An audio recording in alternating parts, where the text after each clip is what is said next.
Vision भएन भने चाहिँ केमिकल चेन्ज हुँदैन। गुरुदेव प्रणाम। गइसक्यो है प्रणाम। गुरुदेव प्रणाम। ऋषिकेश चढाई प्युठान। प्रश्न, महर्षि वाल्मीकिका अद्भुत कार्यहरूबारे संक्षेपमा बताइदिनु हुन अनुरोध गर्दछु। धन्यवाद। जय मनोक्रान्ति। अब वाल्मीकिको कुरा भनेको साह्रै पुरानो कुरा है, भनौँ कि नभनौँ? वाल्मीकि भन्नासाथ मलाई वाल्मीकि भन्दा पनि झट्ट तुलसीदास चाहिँ सम्झेँ मैले। किन भन्नाले रामायणलाई घर घरमा पुर्याउने काम वाल्मीकिले गरेको थिएन। उनले त संस्कृतमा लेखेको, हिन्दीमा लेखेर, जनभाषामा लेखेर घर घरमा रामायण पुर्याउने काम तुलसीदासजीले गर्नुभएको थियो। तुलसीदासजीको कथा बडो रोचक छ। मान्छे नम्बर 1 को लम्पट, एकदमै स्त्री लम्पट भन्छ नि त्यस्तो मान्छे, यति टेस्टोस्टेरोन हर्मोन हेभी उनको शरीरमा कि बिहे गरेर श्रीमतीलाई एक दिन पनि माइतै पठाउन नमान्ने, त्यति श्रीमती प्यारी है। अनि एक दिन अब कसै गरी पनि त गइ जानै पर्यो श्रीमती भनेर माइत चाहिँ गएको बेला त्यो रात चाहिँ ऊ चाहिँ आधा रातसम्म सुत्न सकेन र त्यसपछि चाहिँ जुरुक्क उठेर चाहिँ ससुरालीतिर लागे रात। अब कति लम्पट होला मान्छे है। कति उसको अब अर्को भाषामा भन्नुपर्दा चाहिँ प्रेम, एकदमै ठुलो प्रेम उसको। त्यही प्रेमको कारणले गर्दा अनि रात चाहिँ अब त्यस्तो टाढा ससुराली त्यहाँ पनि पुगे। बाटोमा त्यो बेला अहिले जस्तो न पुल थियो, 500 वर्ष अगाडिको कुरा, न त्यो बेला त्यस्तो जहाजहरू अहिले जस्तो चल्थ्यो, केही पनि थिएन। सानोतिनो नाउहरू चल्ने गर्थ्यो, राति त्यो पनि बन्द हुन्थ्यो।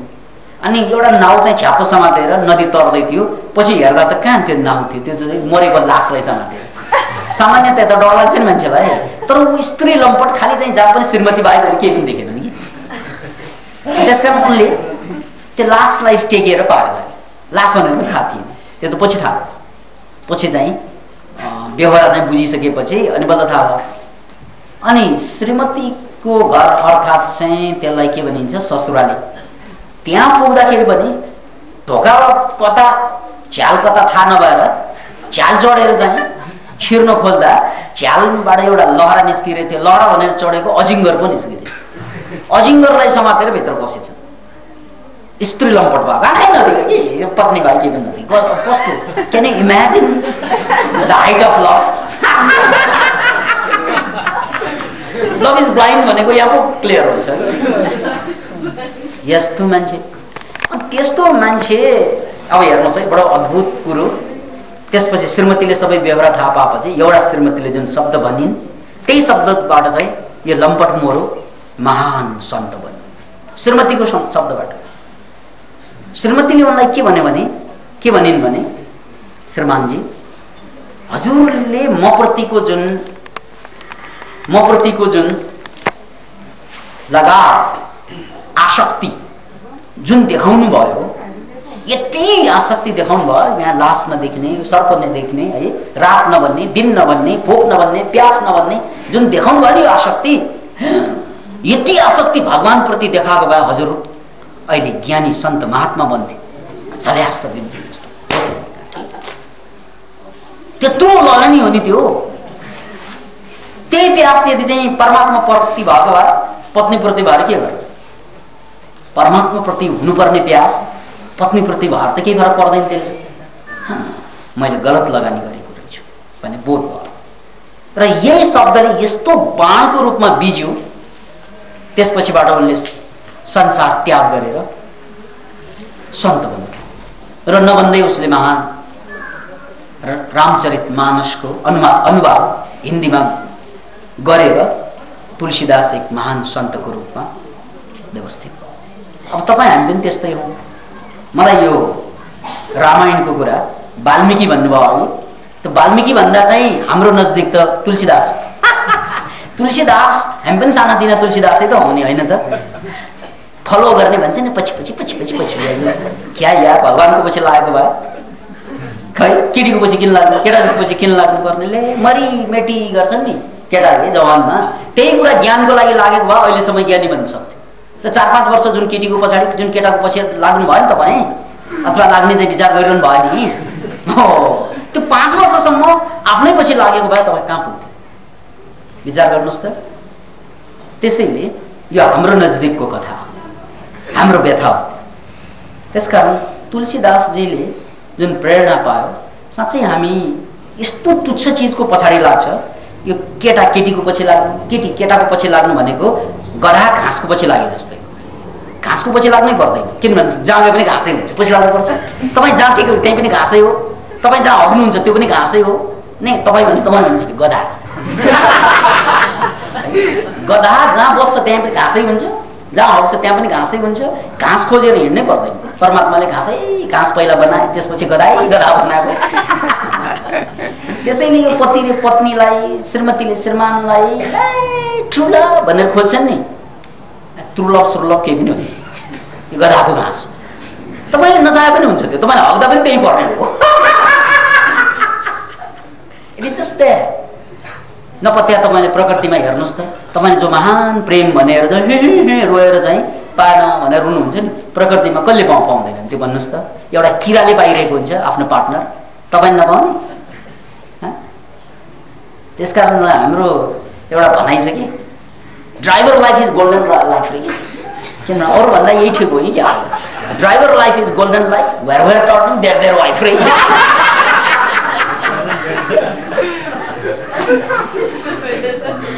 भनाइको मतलब के त भन्नाले त्यो त्यसरी महत्त्व दिनुपर्ने कुरा होइन कि। नाक भएपछि हावा छिरिहाल्छ। अब मैले हावा काम गर्छ, हावाको पछि लाग्नु पर्छ र पर्दैन नि यार। प्राणायाम गर्दा त ठिकै हो, अरू बेला हावाको पछि लाग्ने, पानीको पछि लाग्ने, यो त आवश्यकै छैन। It is that, just that. किन भन्नाले त्यसको पछि लाग्दा पनि हाम्रो जीवन टाइम वेस्ट हुन्छ, मनी वेस्ट हुन्छ, सबै कुरा वेस्ट हुन्छ। त्यो त तपाईँले नभने पनि आउने कुरा, नभने पनि इनबिल्ट मेकानिजम कि। त्यसकारण मान्छेले लाग्ने कसको पछाडि? आफ्नै पछाडि, मभित्रको सम्भावनाको पछाडि, मभित्र लुकिरहेको ज्ञानको पछाडि। त्यो पछाडि लागिसकेपछि त तपाईँको रूपान्तरण भयो। र एउटा गजबको कुरा पनि बुझ्नुहोस्, तपाईँ मुसा भयो भने तपाईँले जतिसुकै ठुलो महान प्रेम गरे पनि आखिर चाहिँ मुसीसँगै त गर्ने हो। मुसाले कोसँग? बिरालोसँग गर्न सक्छ? विचार गर्नुहोस् न। ओहो होइन, म चाहिँ एकदम MA PhD गरेको मुसा, त्यसकारण म मुसीसँग गर्दैन, बिरालोसँग गर्छु भने खुवा पकाइदिन्छु। अब तपाईँ हामी घोडा भयो भने घोडाले महान प्रेम भनेको मान्छेसँग महान प्रेम गर्न सक्दैन। घोडा म्याक्सिमम तपाईँले अरबी घोडासँग गर्नु होला, तर घोडा त घोडै हुन्छ। तपाईँले जोसँग प्रेम गरे पनि आखिर यो प्रेम कोसँग हुन्छ त भन्नाले आफ्नै जातसँग हुन्छ, आफ्नै हैसियतको मान्छेसँग। आफ्नै जात माने हैसियतको मान्छेसँग हुन्छ। ल भनौँ तपाईँ ट्रान्सफर्मेसन हुनुभयो, तपाईँको ज्ञानको हैसियत बढ्यो, तपाईँ मुक्तिको हैसियत बढ्यो भने तपाईँले यस्ता भुरा हरा गधा कुकुर जस्ता मान्छेहरूलाई एट्र्याक्टै गर्दैन। गर्छन् कसलाई? तपाईँ जस्तै सन्त स्वभावका, मुक्त स्वभावका, शान्त स्वभावका मान्छेले मात्रै एट्र्याक्सन गर्छ। Can you imagine? अहिले तपाईँले चाहिँ श्रीमती श्रीमान ट्रु लभ श्रु लभ भनेर खोज्ने यस्तै हो। झ्यान्त्राङ झुन्ट्रुङ झ्यान्त्रिङ झोन्ट्र झन्त्रङ बस्ने। तर जब तपाईँ ट्रान्सफर्मेसनको चाहिँ फेजमा जान्छ, तपाईँले यस्ता चाहिँ यो ताते पाटे पाङ्ग्रेहरूलाई चाहिँ एट्र्याक्सनै गर्दैन। उनीहरू त डर लाग्छ, तपाईँको अगाडि नै आउँदैन। पहिलो कुरा त डर लाग्छ। गजब एकजना केटी भेटेको थिएँ माता तीर्थमा योग सिकाइरहनु। उनको नाम हो मार्नुष। अनि उमेर त्यो बेला उनको 22-23 वर्ष त्यस्तै केही होला। हाइट रूप आदि इत्यादि हेर्दा ठिकैको, पर्फेक्टली राम्रो पनि होइन, अब नराम्रो पनि होइन, नराम्रो पनि होइन, ठिकैको। अनि मार्नुषलाई मैले योग सिकाउने क्रममा भेटेको थिएँ। अनि उनले कस्तो क्यापासिटी उनमा थियो भने कोही मान्छेलाई छुना साथले उसको चाहिँ इतिहास बताउन सक्ने। Can you imagine? कसरी उनले छोयो भने र तपाईँको यस्तो घटना भएको होला पहिला भनेर ठ्याक्कै भन्छ। अब मलाई छोएर भनेपछि त म त 3 छक्क पऱ्यो। 3 छक्क उसले बताएको 3 छक्क लागेन, यो त हुन्छ भन्ने थाहा नै छ। तर यस्तो मान्छे किन यहाँ आयो, आश्रममा किन आयो भन्ने कुरा मात्रै हो। अनि उनले चाहिँ मान्छेले सट्ट छोएपछि सट ल तिम्रो यो प्रब्लम छ अथवा यो तिम्रो उ छ भविष्यवाणी ठ्याक्कै गर्न सक्ने मान्छे छुनुपर्छ उसले छोएपछि भन्न सक्छ मार्नुहोस्। अनि उनले मलाई छोएर पनि भने मिल्छ कुरा। अनि 2-4 अरू कुरा सोधेँ, पास्टको कुरा मिलाएपछि फ्युचरको कुरा सोधेँ। फ्युचरको कुरा पनि अब त्यो बेला के थाहा मलाई पछि मिलाइदिनुहोस्, पछि 2-4 वर्षपछि तिम्रो यो पोइन्टमा यो हुन्छ यो पोइन्टमा यो हुन्छ भने 2-3वटा कुरा मात्रै उनले मैले सोधेको पनि 2-3वटा मात्रै थियो भन्दै त्यही अनुसार ठ्याक्कै भयो। अब उसको उमेर 22-23 वर्ष। अनि त्यो बेला उनी आश्रममा 2-3 दिन मात्रै बसेकी। अनि मैले उनलाई के सोधेको थिएँ भने त्यही बेला तिमी भर्खर 22-23 वर्ष कि अब यस्तो साइकिक एबिलिटी भयो कि कहिलेबाट भयो त भन्नाले 5-6 वर्षको उमेरदेखि उनीमा त्यो जन्मजातै आएको। 5-6 वर्षको उमेरमै मेरो आमालाई केही हुँदाखेरि मेरो हात आफै चलेर जहाँ रोग छ त्यहाँ हात आफै जान्थ्यो। अनि मेरो हात चाहिँ जसरी चाहिँ घुम्छ त्यो हात घुमेपछि आमालाई निको हुन्थ्यो। त्यहाँबाट चाहिँ ममा साइकिक एबिलिटी छ भन्ने त्यही बेला थाहा भयो। सुरुवात त्यसरी भयो भने त्यस्तो कुरा हाम्रो देशमा भएको भए माताजी है इन्डियामा भएको भए माताजी हुन्थ्यो नि। अब उनीहरूको देशमा त त्यो कन्सेप्ट छैन है। अनि मैले उनलाई के सोधेँ भन्नाले त्यसो भए यस बिचमा तिम्रो साथीहरू जुन चाहिँ पुरुष र महिलाको बिचमा एउटा प्रेमको यौनको स्वाभाविक आकर्षण हुन्छ त्यो भयो कि भएन अब त्यो बुझ्न मन लाग्यो मलाई भने। अनि उनले के भने भन्नाले अद्भुत कुरा उनले के भन्यो भने मैले अहिलेसम्म 23 वर्षको उमेरमा धेरै साथीहरू त भेटेँ तर मैले जति साथी भेटे पनि कोही मेरो उमेर मभन्दा माथि हुन्थे कोही तल हुन्थे साथीको रूपमा तर मलाई उनीहरू त साना साना फुच्चा फुच्ची जस्तो लाग्थ्यो। उनीहरूसँग कुनै पनि हालतमा मेलै नखाने केही चिजै मेल नखाने उनीहरूको व्यवहार देख्दा मलाई हाँसो मात्रै उठ्थ्यो। त्यसकारण मैले 23 वर्ष भएँ जबकि युरोपियन सोसाइटीमा 23 वर्षमा बोयफ्रेन्ड गर्लफ्रेन्ड फेर्ने भनेको साह्रै चलन हुन्थ्यो तर मेरो त्यस्तो भएन। किन भन्नाले मलाई गर्लफ्रेन्ड बनाउनु भनी आउने ठुला मान्छेहरू मैले फुच्चा फुच्चा देख्थेँ र उनीहरूलाई पनि मसँग बसेपछि डर लाग्थ्यो भन्नाको मतलब हाम्रो जरथुस्त्रले भनेको डायलग छ कि जसरी तिमी बाँदरलाई देखेर हाँस्छौ महामानव तिमीलाई देखेर हाँस्छ। बाँदरलाई देखेर हाँस्छौ नि हामी मान्छेले जस्तो गर्छ नि बाँदरले तर महामानवको दृष्टिमा त तिमीले पनि गरिरहेको आखिर त्यही हो। केही पनि बेतुक काम गर्छौ पढाइको नाउँमा पैसोको नाउँमा परिवारको नाउँमा यो जम्मै चाहिँ बेतुकका कुरा पुतली खेल्ने गेम जस्तो। त्यसरी सानो छँदा पुतली खुब प्यारो हुन्छ ठुलो भएपछि पत्नी प्यारो हुन्छ कुरो एउटै। किन भन्नाले पत्नी र पुतलीमा केही फरक त भएन। किन भन्दा आखिर त्यो बेहोस बस खेल्ने जुन प्यास हो त्यो कहिल्यै नमेटिने त्यसकारण मान्छेको उमेर कहिल्यै नबढ्ने साइकोलोजिकल उमेर। त्यसैले जसरी अहिले हामीले पुतलीप्रति मोह देखायो भने अरूले गाली गर्छ हामीलाई अथवा मूर्ख हुन्छौँ हामी त्यस्तै हामीले पतिप्रति मोह देखायो भने महामानवलाई त हाँसै उठ्ला या बाँधेर अरे थाहै छैन यिनीहरूलाई उसको अगाडि त त्यही हो नि। किन भन्दा तुक छैन त्यसको। तपाईँले पुतली खेल्नु र बिहे गर्नु सेम थिङ। त्यसले केही पनि कोही पनि लाँदैन तपाईँलाई न स्वस्थ बनाउँछ न शान्ति दिन्छ न आनन्द दिन्छ न जिन्दगी दिन्छ केही पनि दिँदैन। किन गरेको भन्नाले सबैले गर्छन् त्यसकारण गरेको त्यही मात्रै जवाफ छ भन्नाले मतलब त वी आर बेहोस। अतः मार्नुसले भनेको पनि त्यही हो कुरा।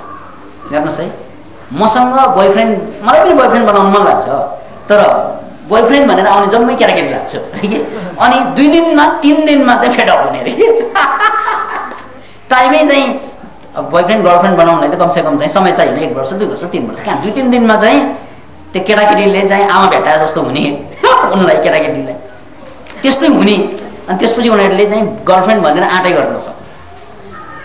त्यसकारण मैले चाहिँ अहिलेसम्म बिहे त टाढेको कुरा भयो बोयफ्रेन्ड पनि भएको छैन भन्छ नि साँच्चैको कुरा पनि त्यो हो। त्यस्तो साइकिक एबिलिटी भएको मान्छेसँग कसले बस्ने आँटै गर्न सक्छ। अब यो उदाहरणले के सिद्ध गर्न खोजेको भन्नाले अब उनलाई आँक्ने त उसको जस्तै चाहियो नि अरू त उसको अगाडि त किरा मकौडा जस्तो भयो। केटा भनेर आयो, कहाँ केटा दिँदा किरा किरा उसको चाहिँ के क्यापासिटीको अगाडि।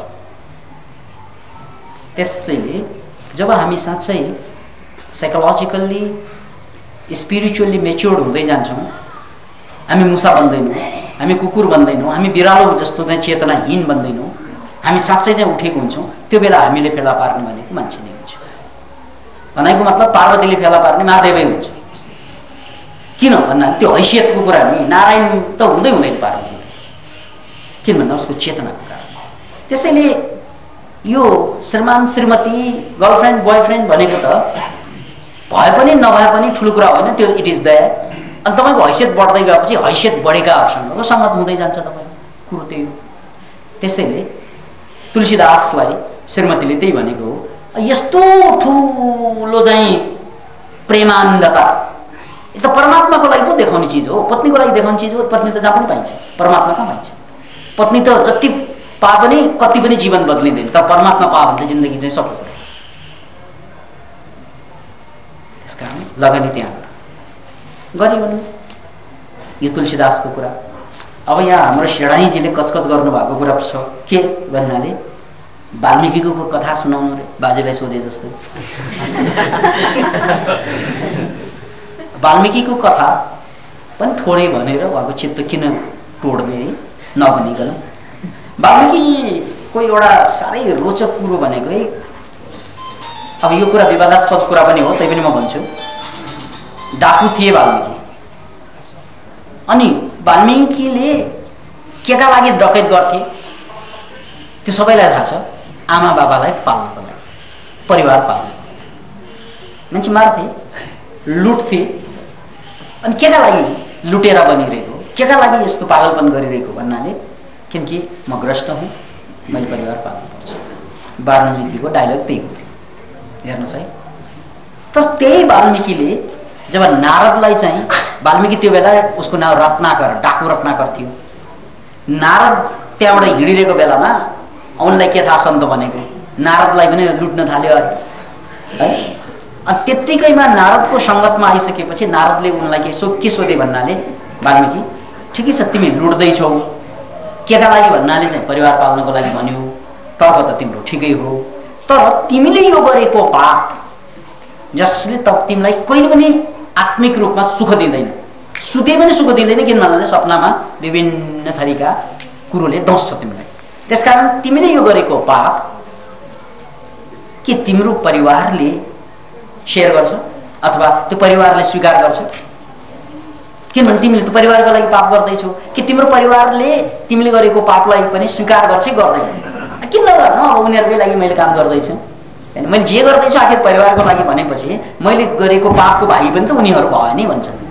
अनि नारदले के भने, होइन गएर सोध, पहिला जा परिवारमा गएर सोध कि साँच्चै तिमीले पाप गरेर जुन सम्पत्ति जम्मा गर्दैछौ त्यो पापको भागी परिवार हुने कि नहुने गएर सोध भन्दाखेरि परिवारलाई गएर सोद्धा एउटै परिवारले पनि जवाफ दिएन, स्वीकृति दिएन। सबैले के भने, कहाँ अब हामीले आफ्नो टाइममा कमाएर खुवाएर तिमीलाई हुर्काएको हो, अब तिम्रो टाइममा हामीलाई खुवाउने तिम्रो जिम्मा हो, जसरी गर, खुवाउनु त परिहाल्छ। हाम्रो समाजको परिपाटी त्यही हो। बस यो कुरा सुनेदेखि हाम्रो यो जुन कुरो आयो, यो कुरा आइसकेपछि बल्ल गएर झल्यास बिम्जे जस्तो भयो। ओहो मैले त साँच्चै पाप गरेकै रहेछु। किन भन्नाले मैले यसरी पाप गरेर जुन सम्पत्ति जम्मा गर्छु त्यो पापी मै हुने भए, त्यसकारण म परिवारको लागि पाप गर्छु। यदि यस्तै दुस्साहस गर्नु छ भने मैले परमात्माको लागि गर्छु, मुक्तिको लागि गर्छु, अध्यात्मको लागि गर्छु, तर यो तुच्छ परिवार पाल्नको लागि गर्दैन। किन भन्नाले परिवार सबैले पालेको हुन्छ, जसरी पनि पालेको हुन्छ। यो कुरा बुझिएको दिन रत्नाकर डाकु रहे। त्यही दिनदेखि अनि उनले पनि केही महान काम गर्ने सोचे र त्यसपछिबाट साँच्चै महाकवि वाल्मीकि भन्ने एउटा अवधारणा, वाल्मीकि रामायणको एउटा अवधारणा। त्यसैले यो दुवै कथाले हामीलाई सन्देश के दिन्छ भन्नाले जीवन हामीसँग एउटै हुन्छ, युवाकाल पनि एउटै हुन्छ, तर लगानी कहाँ गर्ने, जवानीको लगानी कहाँ भन्, त्यही हो। किन भन्नाले यो जवानीको लगानी यो बेला ठिक ठाउँमा पर्यो भने संसार हाम्रै हो, शान्ति हाम्रो हो, आनन्द हाम्रो, प्रेम हाम्रो हो, ज्ञान हाम्रो हो, चैन हाम्रो हो। त्यो जम्मै बाप चाहिँ पैसा त झरझर छ। किन भन्नाले पैसा बनाउनु त ज्ञानैले हो। तपाईँ जहाँ गयो मान्छे चाहिँ तपाईँको पछि लाग्ने हुन्छ, तपाईँ हिरा हुन्छ। त्यही कुरालाई जिजसले बाइबलमा के भने भन्नाले तिमी पृथ्वीको नुन हो र नुनले नुनिलोपना छोड्यो भने त्यो नुनलाई फालिन्छ। याद राख, तिमी पृथ्वीको ज्योति हो। त्यसकारण ज्योतिको काम के त भन्नाले आफू बल्ने र अरूतिर ज्योति के प्रकाशित गर्ने, अनि मात्रै तिमीलाई हेरेर अरूले आफ्नो बाटो बनाउँछ। त्यसकारण तिम्रो काम आफूलाई जलाउनु, तिम्रो काम आफूलाई बाल्नु। हेर्नुहोस् है, त्यसकारण हाम्रो पनि यो जवानीको लगानी कहाँ गर्ने, द्याट्स द क्वेसन। यो 5 वर्ष, यो 10 वर्ष, किन भन्नाले यो गयो कि सक्यो फेरि, यो फर्किँदैन।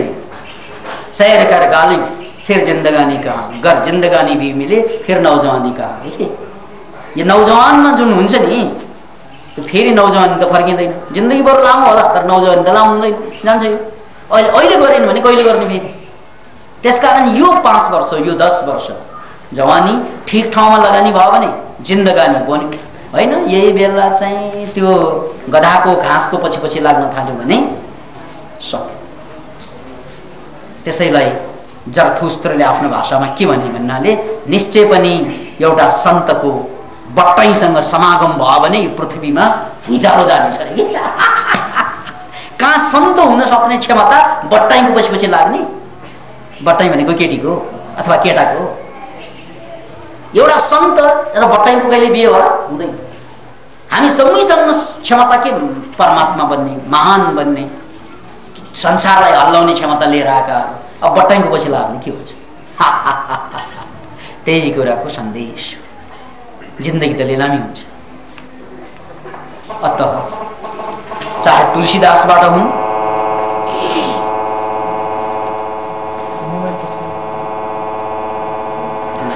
मोबाइल कसको चल्छ, चाहे वाल्मीकि बाजेको कुरा हुन्, दुवैबाट सन्देश महानै लिन सकिन्छ। गुरुदेवमा नमस्कार। मानिसले ज्ञानेन्द्रियलाई बसमा ल्याउन के कस्ता क्रियाकलाप सञ्चालन गर्नु पर्ला, कृपया मनोक्रान्तिकै भाषामा भनिदिनु होला। दिपेन्द्र खड्का जिज्ञासु। त दिपेन्द्र चाहिँ हेर्नुहोस् है, एउटा अद्भुत कुरो भूसमाधिको कुरा तपाईँहरूलाई मैले जाज्वल्यमान उदाहरणको रूपमा पेश गर्छु। हाम्रो भूसमाधिमा जाने, अहिलेसम्म 12-13 जना सबैको एक्सपिरियन्स के रह्यो भने त्यहाँ समाधिमा गइसकेपछि नेगेटिभ फिलिङ नहुने, जबकि त्यहाँ केही पनि छैन है। नेगेटिभ फिलिङ भनेको हामीलाई सबै सुविधा सम्पन्न सुरक्षा भएको ठाउँमा हुने, तर त्यहाँ चाहिँ केही नभएको ठाउँमा किन नहुने। जमिन मुनि जहाँ अँध्यारो बाहेक केही छैन, खानलाई भोजन छैन, आउनलाई टोयलेट छैन, हेर्नलाई लाइट छैन, त्यस्तो ठाउँमा नेगेटिभ फिलिङ नहुने रे। गजब छैन कुरा। त्यो कुराले के कुरा सिद्ध गरेको छ भने हाम्रो मनलाई बेवकुफ बनाउने, चञ्चल बनाइदिने, हामीलाई भड्काइदिने काम चाहिँ मन आफै भड्किएर होइन, 5वटा ज्ञानेन्द्रले भड्काइदिन्छ। मनलाई भड्काइरहने चाहिँ त्यही हो। आँखाले चाहिँ हेर्छ यो मेरो, यो अर्काको भनेर छुट्याउँछ, यो राम्रो यो नराम्रो भनेर छुट्याउँछ। मुखले यो मिठो यो नमिठो भनेर छुट्याउँछ। छालाले यो नरम छुनुपर्छ, यो नरम छैन फाल्नुपर्छ भन्छ। यसरी 5वटा ज्ञानेन्द्र जुन छ नि हाम्रो, त्यसले भड्काइरहन्छ 24 घण्टा। किनभने कि हेरेको हुन्छ, कि सुनेको हुन्छ, कि सुने आहा घरमा त कवाफ बना जस्तो नि भन्छ है। अनि ढिँडोले चाहिँ काम छैन, कवाफै खानुपर्छ। यस्तो मनलाई भड्काइरहने काम चाहिँ कसले गर्छ त भन्नाले 5वटा ज्ञानेन्द्र। 5वटा हाम्रो ज्ञानेन्द्र। यो 5वटा ज्ञानेन्द्रमाथि च्याप्प कब्जा आयो भने त मन नभड्किने रहेछ। त्यसलाई योगको भाषामा प्रत्याहार भनिन्छ। अब भूसमाधिमा त्यही हुने हो। भूसमाधिभित्र जाँदाखेरि 5वटा ज्ञानेन्द्रले काम गर्दैन। किन भन्नाले आँखाले हेर्दैन, कानले सुन्नु परेन, जमिन मुनि नाकले सुन्नु परेन, थरथरको बास्ना छैन, अब छालाले चाहिँ थरीथरीका चाहिँ टेस्टहरू फेर्न पाइएन है, मुखले खानेकुरा भएन। त्यसो नभएपछि अनि मन बिचरा आत्महत्या गर्दो रहेछ। अनि मन चाहिँ शान्त हुँदैन। किन भन्नाले मनलाई बिचरा मन त निर्दोष रहेछ, उसलाई भड्काइरहने यहाँ 5 वटा चाहिँ भिलेनहरू। कोही देख्यो भने झराङ गरी सुट्छ नि, नदेखेको भए नउठ्ने नि रहेछ। कोही मान्छे देख्यो भने लोभ लाग्छ, नदेखेको भए चाहिँ लोभ नलाग्ने नि त्यो मान्छे है। यी जम्मै काम चाहिँ कसले चाहिँ गरिरहेको छ? मनलाई चाहिँ बेकारमा निर्दोष मनलाई पागल बनाउने काम कसले त? इन्द्रियले गरिरहेको छ। त्यो कुरा भूसमाधिमा गएपछि छर्लङ्ग भयो। अनि भूसमाधिमा गएपछि त्यो 5 वटा इन्द्रिय प्रयोग हुँदैन। त्यो इन्द्रिय 5 वटा प्रयोग नहुनासाथ मन 6औं इन्द्रिय पनि भनिन्छ, त्यो त स्वतः नै शान्त हुन्छ। मन त शान्तै हुन्छ जहिले पनि, उसलाई भड्काउने मात्रै हुँदैन। अनि यो बानी बसिँदै बसिँदै एउटा स्टेट आउँछ, अवस्था हुन्छ। त्यो अवस्था कायम रह्यो भने अनि बोध जाग्छ, अवेयरनेस। अनि त्यहाँबाट बाहिर आउँदाखेरि पनि इन्द्रियले भड्काउन खोजेपछि ए यो मेरो इन्द्रियले तान्दैछ भने बोध हुन्छ। अनि त्यसको पछि लाग्नु पर्यो।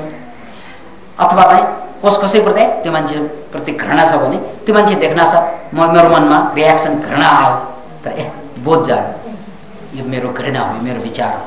अनि फेरि घृणा गर्दिनँ, म होस जाग्छ मेरो। यसरी मुक्तिको बाटो खोज्छ। त्यसैले यहाँ कुरा पनि त्यही हो, मानिसले ज्ञानेन्द्रियलाई बसमा ल्याउने के कस्ता क्रियाकलाप गर्नु पर्ला। त्यसमध्ये एउटा क्रियाकलाप चाहिँ भूसमाधि, अरू पनि धेरै छन्, अहिले भन्न भ्याएको मिल्ने त्यही हो। गुरुदेव नमो नमः डिपेन खड्का जिज्ञासु भर्खर मात्रै भयो भने लु त्यस्तो 2-2 कहाँ भन्नुपर्छ है। गुरुदेव नमो नमः, फेरि नमो नमः आयो। गुरुदेव जागृत मृत्यु र जागृत जन्मको बारेमा केही उदाहरणसहित भनिदिनु न, अनुरोध गर्दछु। ओहो यो त चाहिँ मलाई चाहिँ जाँचमा आएको हो। परीक्षामा क्वेसन आउँछ नि, त्यही साङ्गो पाङ्गो वर्णन गरिदिनु होला भने जस्तै। यो अहिले त्यति काम लाग्ने कुरा जस्तो लाग्दैन मलाई। यो अहिलेको प्रसङ्गमा जागृत जन्म, होसपूर्वक जन्म, होसपूर्वक मृत्यु। होसपूर्वक जन्मको कुरा त के थाहा, त्यो व्यथा आमाको। तर होसपूर्वक मृत्युको बारेमा हामीले धेरै टाढा जानु पर्दैन। जब मान्छे बोध जाग्छ नि, बोध त्यही बोध भनेकै होस हो। अनि उसले चाहिँ जसरी जीवनमा प्रवेश गर्न सक्छ एउटा घटनाबाट अर्को घटनामा, त्यस्तै मृत्युमा पनि प्रवेश गर्न सक्ने हुन्छ। त्यसको एउटा एक्सपेरिमेन्ट गर्न सकिन्छ, तर त्यो टाइम लिने बिजनेस हो। जस्तै तपाईँ अहिले जागरण अवस्थाबाट, जागृतिबाट निद्रामा प्रवेश गर्दाखेरि होसै हुँदैन, कहिले सुतेको थाहा नै हुँदैन। निद्रा र चाहिँ जागृतिको बीचमा एउटा कडी छ, जहाँ निद्रा पनि होइन जागृति पनि होइन, त्यो कडी छ, छोटो कडी छ। बस त्यसलाई पास गर्न छिचोल्न सक्नु भयो भने होसपूर्वक मृत्युमा जान सकिन्छ। हामी त सक्दैनौँ, तर त्यसको प्रयास गर्न सकिन्छ। जस्तै अहिले गएर सुत्नुहोस् बेलुका, अनि तपाईँ जसरी सुते पनि हुन्छ, पर्खनुहोस्। बेटर चाहिँ शवासनमा सुत्नुहोस्। किन भन्नाले एक साइडमा जाँदाखेरि बानी भएर फुक्लुक्क निदाइहाल्छौँ। शवासनमा बस्नुहोस् अनि बिस्तारै चाहिँ त्यति क्षणलाई मेरो जागरण बिस्तारै निद्रातिर गइरहेको छ, बोधपूर्वक निद्रामा प्रवेश गर्नुहोस्।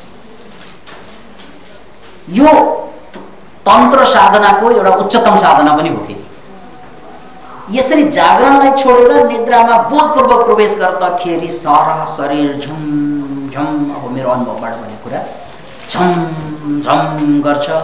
अनि चारैतिरका आवाजहरू fan fan fan fan fan हुन्छ। आवाज त हुन्छ तर फेन फेन फेन फेन हुँदै जान्छ। अद्भुतसँग शरीरमा झ्याम झ्याम झ्याम झ्याम झ्याम झ्याम झ्याम करेन्ट लागे जस्तो, माइल करेन्ट लागे जस्तो हुन्छ। मन शून्य शून्य शून्य शून्य जस्तो हुन्छ। अनि बिस्तारै त्यो अवस्थामा टिकिरहन सक्यो भने त्यो अद्भुत मुक्तिको अवस्थै हो। त्यो अद्भुत अवस्था हुन्छ त्यो, जहाँ तपाईँले जिन्दगीभर भोगेका दुःख पीडा समस्या केही पनि हुँदैन। तर त्यो अवस्थामा टिक्न सक्नुपर्छ जागरण र निद्राको बिचमा। त्यो जसले पनि जहिले पनि प्रयोग गर्न सकिन्छ, तर सजिलो चाहिँ होइन। हामीले नै प्रयोग गर्दाखेरि पनि धेरै समय लगाएर प्रयोग गरे। पहिलो दिनमा फुत्किहाल्यो, गएर आज गर्छु भने फुट्यो, फेरि भोलि त्यसरी चाहिँ तपस्या गरेर 7औं दिन जति लाग्यो, आज त मरे नि चाहिँ गरेरै छाड्छु भनेर सङ्कल्प लिएपछि बल्ल घट्यो। You can try.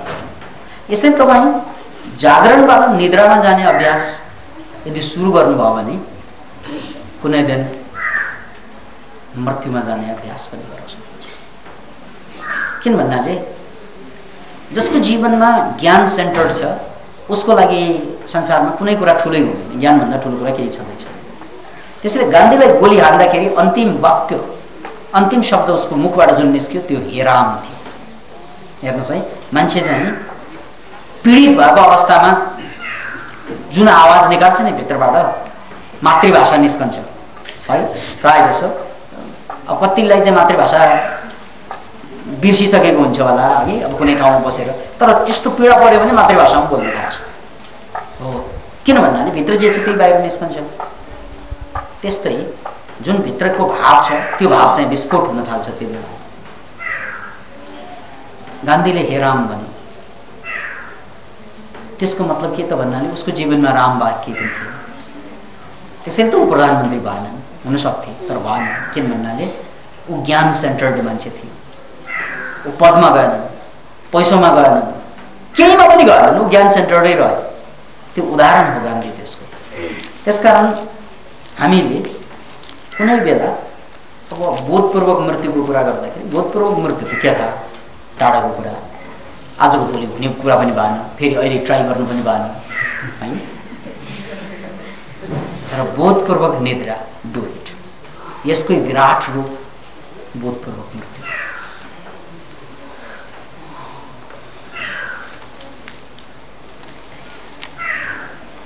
गुरुदेवमा कोटि कोटि प्रणाम। गुरु पौडेल इन्द्रचोक। ओसो भनाइ सुनेको थिएँ, सन्देह गर्ने मनले सन्देह गरिरहन्छ। यो सन्देह गर्ने मनलाई कसरी सन्देह गर्न नपर्ने बनाउन सकिन्छ? 2,50,00,000 नेपालीलाई मात्र होइन संसारलाई धन्यवाद। लु सक्यो प्रश्न। सन्देहको अर्थ पनि छ, गुरु नै हो आफ्नो। सन्देह भनेको विज्ञानको लागि नभई नहुने कुरा। साइन्स र टेक्नोलोजी सन्देहबाट जन्मिन्छ। जहाँ सन्देह हुन्छ, सन्देह भने शङ्का हुन्छ, त्यहीँबाट विज्ञानको विकास हुने। तर त्यही सन्देह जीवनको लागि घातक बन्छ। जस्तै तपाईँले खाट किनेर ल्याउँदाखेरि खुब सन्देह गर्नुपर्छ। सन्देह भने शङ्का गर्नु पऱ्यो नि, राम्रो खाट, टिक्ने खाट, सबै कुराको विचार गरेर सन्देह गरेरै किनेर ल्याइन्छ। किनेर ल्याइसकेपछि निद्रामा सन्देह गर्नु थाल्यो भने निद्रै लाग्छ। त्यहाँ त समर्पण हो सन्देह है। बिहे गर्न अगाडि खुब सन्देह गर्नुपर्छ। बिहे गरेपछि शङ्का गर्न थाल्यो भने, सन्देह गर्न थाल्यो भने के हुन्छ तपाईँको बिहे? भन्नुहोस् त। छोरा जन्माउनु अगाडि, छोरी जन्माउनु अगाडि खुब सन्देह गर्नुपर्छ। जन्माइसकेपछि शङ्का गऱ्यो भने के हुन्छ भन्नुहोस् त। त्यसकारण सन्देह शङ्काको बाह्य जिन्दगीसँग धेरै ठुलो अर्थ रहन्छ। तर जब बाहिर जिन्दगीको पाटो पार हुन्छ, आन्तरिक जिन्दगी सुरु हुन्छ, त्यहाँ सन्देहलाई छोड्नुपर्छ, त्यहाँ श्रद्धा गर्नुपर्छ। बुझ्नुभयो? त्यो छोड्नै पर्ने अवस्था हुन्छ त्यहाँ। त्यसकारण सन्देह छोड्ने भनेको आन्तरिक जीवनलाई, माइन्डको मामलामा है, आन्तरिक जीवनको मामलामा, अनि सन्देह गर्नु भनेको बाह्य संसारको मामला। जस्तै तपाईँले कोही मान्छेलाई चाहिँ विश्वास गर्न अगाडि शङ्का गर्न पाइन्छ। पार्टनर बनाउँदैछु, खुब शङ्का गर्नुहोस् पाइयो। तर पार्टनर बनाइसकेपछि शङ्का गऱ्यो भने सिद्धियो पतन। अनि उसँग पार्टनरै हुँदैन। बिहेमा पनि त्यो कुरा लागु हुन्छ, छोराछोरीमा पनि त्यही कुरा लागु हुन्छ। भनौँ न तपाईँ प्लेनमा चढ्दै हुनुहुन्छ, प्लेनमा भनौँ न रोयल नेपाल एयरलाइन्स, अहिले त रोयल छैन, नेपाल एयरलाइन्स चाहिँ चल्दै हुनुहुन्छ।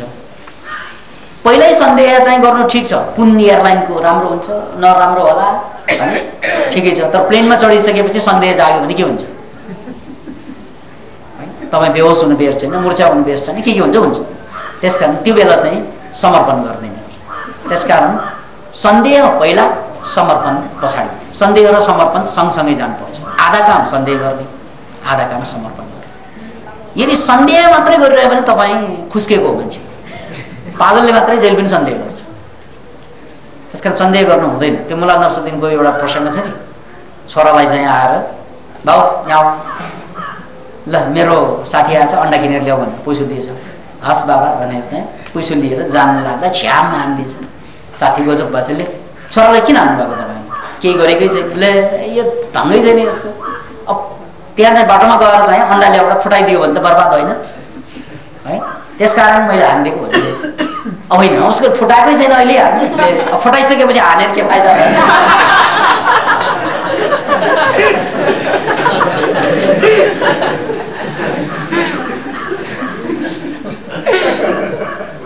गुरुदेव प्रणाम। भिजन भएको मानिस छिटो मर्दैन भन्नुभयो। ओहो, तर मदन भण्डारीको सन्दर्भमा गुरुदेव के भन्नुहुन्छ? प्रकाश चाहिँ खोज गर्नुपर्छ। मदन भण्डारी अब यस्तो कुरा फेरि तपाईँलाई म एउटा जीवन विज्ञानको बारेमा अलिकति भन्नुपर्छ। हामी कस्तो मान्छे त भन्नाले कुरो बुझ्नुभन्दा पनि आफ्नै कुरो बुझ्नु खोज्ने चाहिँ हाम्रो बानी छ कि सबैको बानी थियो। किन भन्नाले तर्कको एउटा आफ्नो विज्ञान छ।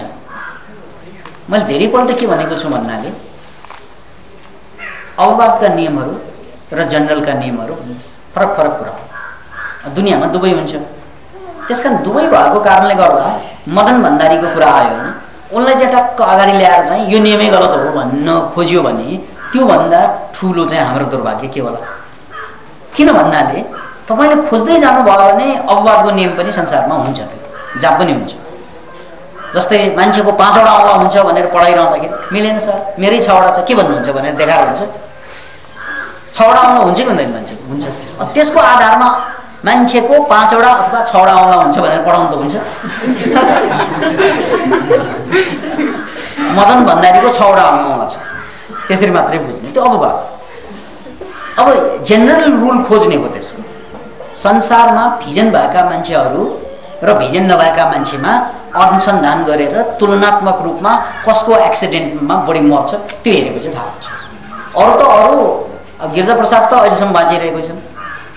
हेर्नुहोस् त मान्छे त्यहाँ कुरेर बसेको हुन्छ कहिले मर्ला बुढा।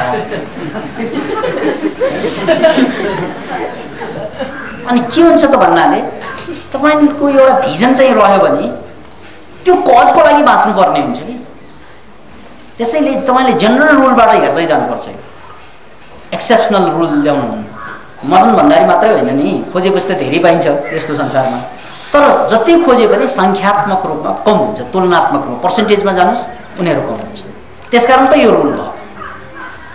अनि ल अब तपाईँको कुरा मानौँ यो तर्कलाई होइन, मदन भण्डारी चाहिँ भिजन भएकै मान्छे हो तर मर्यो त्यसकारण यो भिजन भएको मान्छे पनि मर्छन् भन्नुको मतलब के त भन्नाले तपाईँ पनि मर्न खोज्नु भएको अर्थ लाग्छ। फेरि जस्तो भिजन भए पनि मर्छन् त्यसकारण चाहिँ खै भिजनले त बचाउँदैन।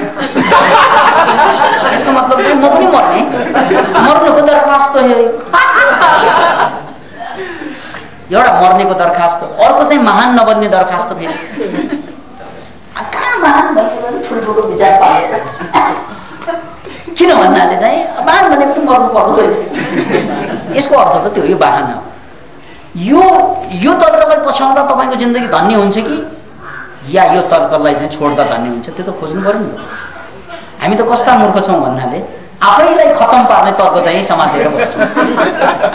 त्यसैले एउटा मोडर्न साइकोलोजिस्टहरूले एउटा नयाँ अवधारणा के ल्याएको छ भने अस्ति पनि मैले प्रवचनमा सायद भनेको थिएँ कि हामी परिवारमा झगडा गर्दाखेरि को ठिक को गलत भन्ने कुरामा जान्छौँ।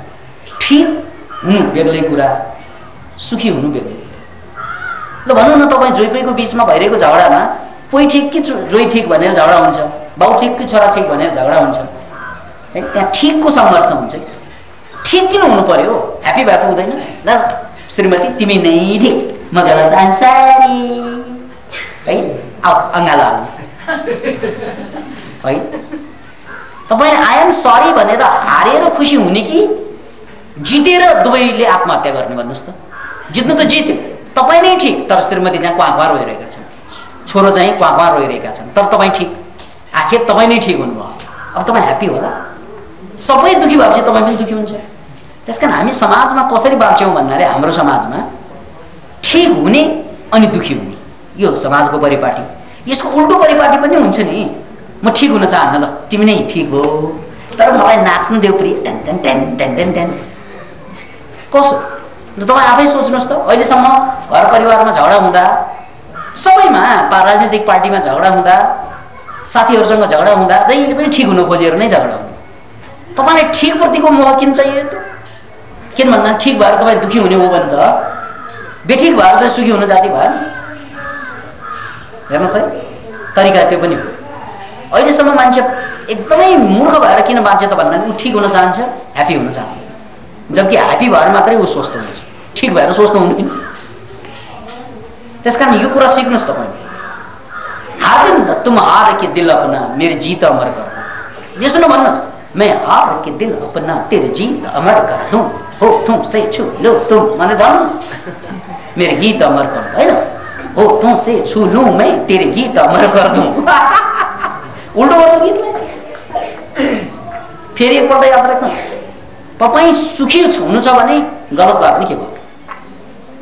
तपाईँ ठिकै हुनुपर्ने, आखिर मैले भनेको कुरा ठिक किन चाहिँ? ठिक है, तिमी नै ठिक। तर आनन्द त आयो, प्रेम त बच्यो, शान्ति त कायम रह्यो। त्यसरी चाहिँ जानुपर्छ। त्यसकारण हामीले तर्क गर्दाखेरि यो तर्कले हामीलाई न महान बन्ने बाटो खोल्छ, न दीर्घजीवी बन्ने बाटो खोल्छ। यस्तो तर्कमा जानु हुँदैन, यो ठिकै भएर जानु। अहिलेसम्म मान्छे एकदमै मूर्ख भएर किन बाँच्यो त भन्दा ऊ ठिक हुन चाहन्छ, ह्याप्पी हुन चाहन्छ। जबकि ह्याप्पी भएर मात्रै ऊ स्वस्थ हुन्छ, ठिक भएर स्वस्थ हुँदैन। त्यसकारण यो कुरा सिक्नुहोस् तपाईँ। हार दिन तुम हार के दिल अपना मेरी जीत अमर कर दूं। ये सुनो भन्नुहोस्, मैं हार के दिल अपना तेरी जीत अमर कर दूं, होठों से छू लो तुम, माने भन्नु मेरे गीत अमर कर दो, हैन? होठों से छू लूं मैं तेरे गीत अमर कर दूं। उल्टो गर्नु गीतलाई। फेरि एकपल्ट याद राख्नुहोस्, तपाईँ सुखी हुनु छ भने गलत भए पनि के भयो? तपाईँ ठिकै हुनुपर्ने, आखिर मैले भनेको कुरा ठिक किन चाहिँ? ठिक है, तिमी नै ठिक। तर आनन्द त आयो, प्रेम त बच्यो, शान्ति त कायम रह्यो। त्यसरी चाहिँ जानुपर्छ। त्यसकारण हामीले तर्क गर्दाखेरि यो तर्कले हामीलाई न महान बन्ने बाटो खोल्छ, न दीर्घजीवी बन्ने बाटो खोल्छ। यस्तो तर्कमा जानु हुँदैन, यो ठिकै भएर जानु। अर्को त किन भन्नाले फेरि सत्य सापेक्ष भएकोले एउटा एङ्गलबाटै ठिक हुन्छ, फेरि निरपेक्ष सत्य भएको भए यो गलतै हो यही ठिक हो भन्न मिल्छ। सत्य सापेक्ष भएको कारणले गर्दा यो पनि ठिक हो। फेरि अर्को मनोज भुसाल चाहिँ गुरुजी सादर प्रणाम। गुरुजीको प्रवचन सल्लाह रचना सबैमा धेरै पटक रातो खुर्सानी र त्यसको धुलो स्वास्थ्यको लागि धेरै हानिकारक भएको सुनेको छु। तर मनोक्रान्ति म्याट्रिक्सको भान्सामा रातो खुर्सानीको धुलोको प्रयोग किन, हरियो खुर्सानी प्रयोग गर्न सकिन्न? मनोज भुसाल छैन भने जवाफ आउँदैन, छ कि छैन?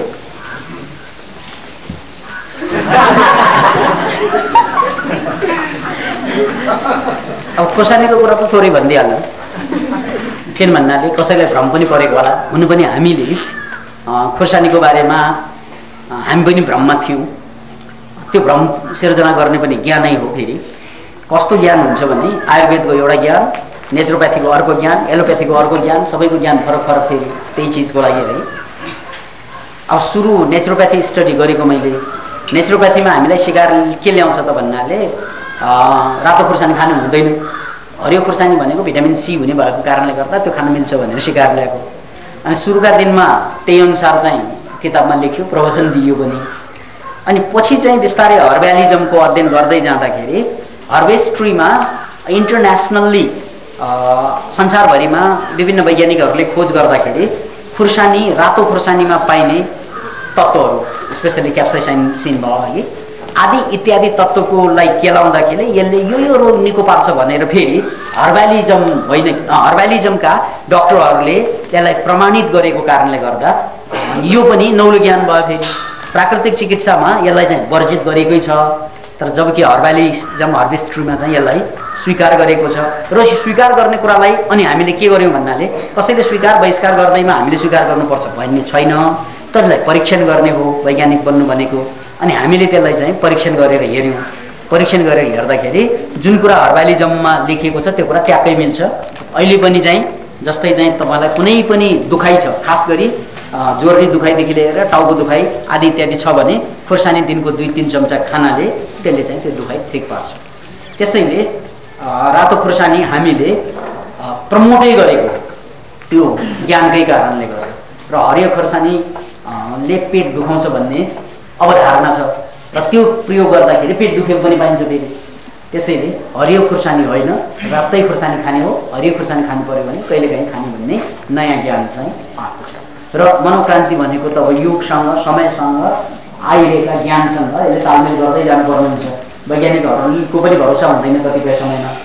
एकपल्ट गुन्द्रुकको खोज गरियो, गुन्द्रुक साह्रै राम्रो कुरा हो भनेर आयो, अनि अर्को चाहिँ अनुसन्धान गरियो, गुन्द्रुक खानै हुँदैन भनेर पनि आयो, त्यो वैज्ञानिकहरूले नै। त्यस कारण यस्तो गडबड भइरहेको हुन्छ। त्यस्तोमा खाने कि नखाने भन्दाखेरि एक्सपेरिमेन्ट कतिवटा भएको छ, कति कुन चाहिँ प्रामाणिक छ, त्यसको आधारमा हामीले खाने कि नखाने भने टुङ्गो लगाउने। अनि अन्तिम कुरा त आफै हो फेरि। त्यस्तो कन्फ्युजन केही छ भने खाएर हेर्नुहोस्, फाप्दैन भने छोड्नुहोस्, फाप्छ भने खानुहोस्। किन भन्नाले अन्तिम कुरा विज्ञानले टुङ्गो लाउँदैन, आफैले टुङ्गो लाउनुपर्छ। गजबको कुरा फुड सेन्सिटिभिटीको कुरा छ। जस्तै स्याउ राम्रो कि नराम्रो भन्दाखेरि स्याउ त एकदम राम्रो फलफुल होइन यो।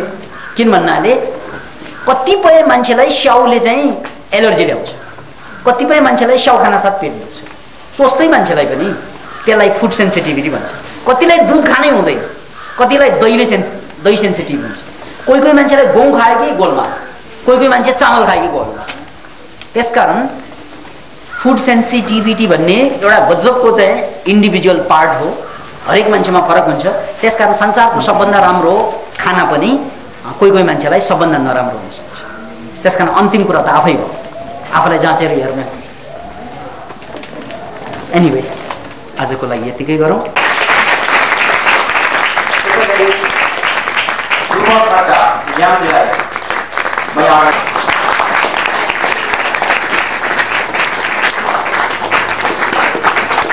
मेरीकोशी अभियानलाई नेतृत्व गर्दै प्रस्थान गर्न लाग्नुभएका योगिनी बन्धुहरू,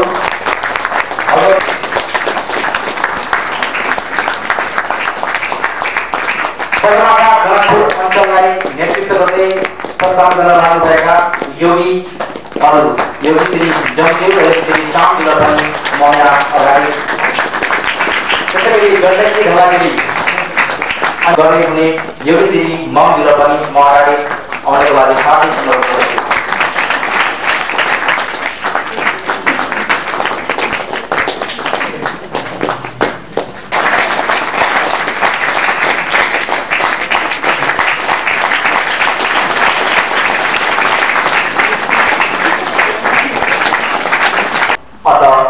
नेपाल सरकार गृह मन्त्रालयको पत्र जो आज बाहिर निस्कँदै हुनुहुन्छ र ब्याटिसम्यान टिमलाई हामी हस्तान्तरण गर्दैछौँ। अध्यक्षज्यू सधैँ हृदयबाट हुन्छ भने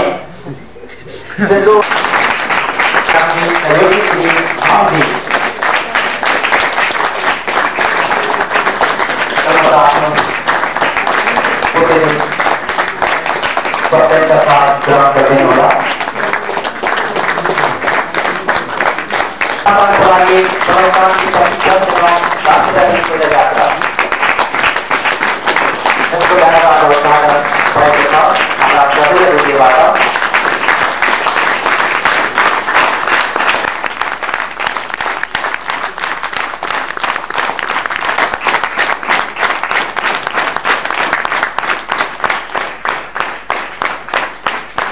भिजनलाई साकार पार्न यो मनोक्रान्ति अभियान अब एक गोदावरीको एउटा कुनामा मात्र नभएर जिल्ला जिल्ला फैलिँदैछ। यो फैलाउने काम अब हिजोसम्म गुरुदेव एकजनाले मात्र गर्नुभएको थियो, तर अब आज हामी सम्पूर्ण यस मनोक्रान्तिमा 5 वर्षको लागि आत्मा रूपान्तरणको लागि बसेका साथीहरूबाट पनि हुन गइरहेको छ र यो हामी साकार पार्दै नै छौँ। बोल्नको लागि धेरै लामो म बोलिरहन चाहन्न र जाँदै म एउटा यहाँहरूलाई गीत छोडेर जाँदै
गुरुदेवको मुखार बिन्दुबाट सुन्दै आएको कुरो कि धरती एवं मानव हित कल्याणको खातिर शासक दार्शनिक बन्नु पर्यो या त दार्शनिक शासक बन्नु पर्यो। त्यसैको अभ्यास मनोक्रान्ति राज्यमा भइरहेको छ। नौवने सन्दर्भ भएको विश्वकै सबभन्दा सानो राष्ट्रमा भइरहेको छ। मनोक्रान्तिको नारा संसारलाई बदल्नु छ, सुरु आफैबाट गर्नु छ। बदल्नु छ संसार, तर सुरु आफूलाई बदलेर देखाउनु छ, आफू उदाहरण बनेर देखाउनु छ। एक हदसम्म आफूलाई बदलेका मनोक्रान्ति योद्धाहरू, मनोक्रान्ति सेनाहरू बाहिर युद्धभूमिमा हाम फाल्दैछन्। भनौँ देशका विभिन्न भागहरूमा मनोक्रान्तिको सन्देश लिएर जाँदैछन्।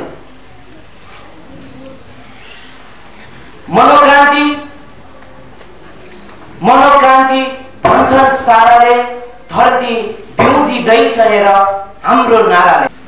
सबै राम्रो लाग्यो, तर बीचमा एउटा डान्स र लास्टमा फाइट भइदिएको भयो।